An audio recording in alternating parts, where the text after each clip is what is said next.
மனுஷனை கொண்டாதாரா கேட்பீங்க, நாயை கொண்டா யாரு கேட்பான்னு சொல்லிட்டு இங்க ஒரு தனியார் கல்லூரியில வேலை பார்க்கக்கூடிய வாட்ச்மேன் அங்க இருந்த ஒரு நாயை அடிச்சே கொண்டு இருக்காரு. இதை கேட்க போன ஸ்டூடெண்ட்ஸ் தம்பி ஓரம் போ அப்படின்ற மாதிரி லெத்தாஜிக்கா சொல்லியிருக்காரு.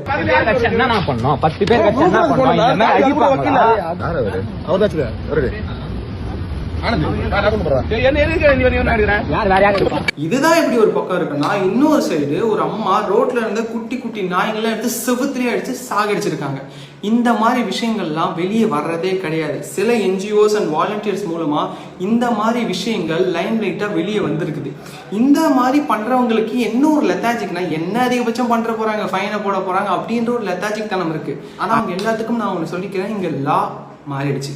இந்த மாதிரி பண்ணக்கூடியவங்களுக்கு செக்ஷன் 325 ஆஃப் BNS கீழே கிட்டத்தட்ட 5 வருஷம் வரைக்கும் ஜெயில் தண்டனை வாங்கி கொடுக்க முடியும். ஆனா இந்த மாதிரி பண்றவங்க சொல்லக்கூடிய ஒரே ஒரு காரணம், இந்த நாய் என்னை கடிக்க வந்தது, இந்த நாயினால எனக்கு பிரச்சனை இருக்குன்னு. ஏங்க, அதுக்கு தான் கார்பரேஷன் இருக்கு. ரீசெண்டா நிறைய ரூல்ஸ் நீங்க கூட பார்த்துருப்பீங்க. ஸோ நமக்கு இந்த மாதிரி ஒரு பிரச்சனை இருந்தால் கார்பரேஷன் ஆஃபீஸ்லயோ இல்ல அங்க இருக்கக்கூடிய லோக்கல் அத்தாரிட்டிஸையும் நம்ம கேட்கலாம், அதுக்கு நம்ம குரல் கொடுக்கலாம், அவங்க ஆக்ஷன் எடுக்கலாம், அவங்க மேலேயே நம்ம ஆக்ஷன் எடுக்கலாம். ஸோ இதுக்கு எல்லாமே வழி இருக்கு. ஆனா ஒரு குட்டி ரோட்ல குட்டி நாயெல்லாம் தூக்கி அடிக்கிறது, அடிச்சே கொள்றதெல்லாம் டோட்டல் பார்பேரியன் பிஹேவியர்.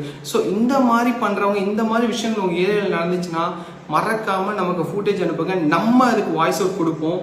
பிகாஸ் இங்க ஹியூமன்ஸ்க்கும் இங்க ப்ரொடெக்ஷன் இருக்கு. ஆஸ் அ சேம் டைம் அனிமல்ஸ்க்கும் நம்ம ஈக்குவல் ப்ரொடெக்ஷன் கொடுத்து தான் ஆகணும். ஸோ இந்த மாதிரி விஷயங்கள் உங்க ஏரியாவில் நடந்துச்சுன்னா நீங்க ஆக்ஷன் எடுக்க முடியலனாலும் ஆக்ஷன் எடுக்கக்கூடிய பர்சன்ஸ் கிட்ட நீங்க இந்த விஷயத்தை கொண்டு போய் சேர்க்கலாம். நான் இந்த மாதிரி விஷயத்தை ஆக்ஷன் எடுக்கக்கூடிய பர்சன்ஸ், கண்டென்ட் கிரியேட்டர்ஸ் நான் இந்த வீடியோவில் டேக் பண்றேன். நீங்க அவங்களும் கூட நீங்க கான்டாக்ட் பண்ணி இந்த மாதிரி விஷயத்தை நீங்க பண்ணலாம். அண்ட் இந்த மாதிரி மோர் அவேர்னஸ் அண்ட் லீகல் கைண்ட்ஸ்க்கு நம்ம பேஜ் மறக்காம ஃபாலோ பண்ணிக்கோங்க.